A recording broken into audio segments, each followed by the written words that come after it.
The European Union welcomed the recent reforms in Myanmar by President Tangmeesang with several significant rewards to the Southeast Asian country, starting with the suspension of sanctions imposed on the country for 1 year, with the exception of an arms embargoes, followed by the visit of European Union Foreign Policy Chief Catherine Ashton to the country on April the 28th to the 30th, in which she described the country as on a journey that has begun but not yet finished.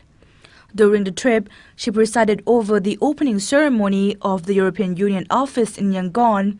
The office is positioned to oversee the management of aid programs and to cope with political matters in the country. The EU has also declared €150 million funding for Myanmar for the year 2012 to 2013, directing to economic and social development as well as transformation toward democracy.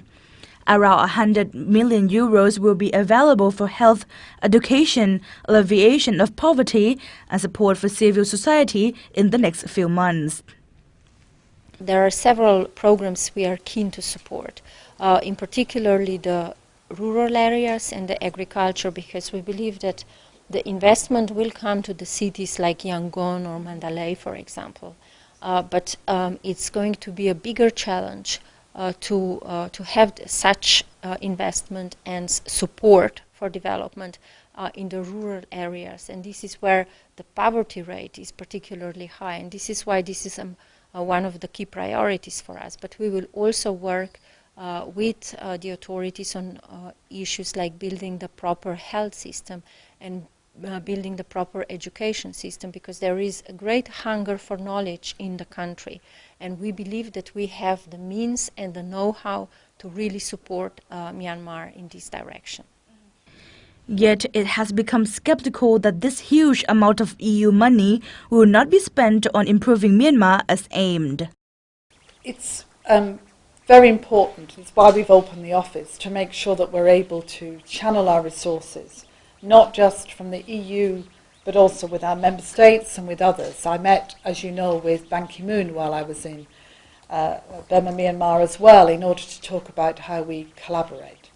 So we want to ensure that we're able to work in partnership together, and of course with the government and with Aung San Suu Kyi and with those involved in local communities and in the ethnic areas, in order that we can deliver. We have a long history of being able to demonstrate that we are capable of delivering in many parts of the world.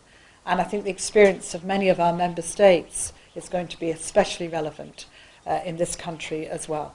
Those actions are seen as very positive developments in approval of the opening up of this resource-rich nation by the EU.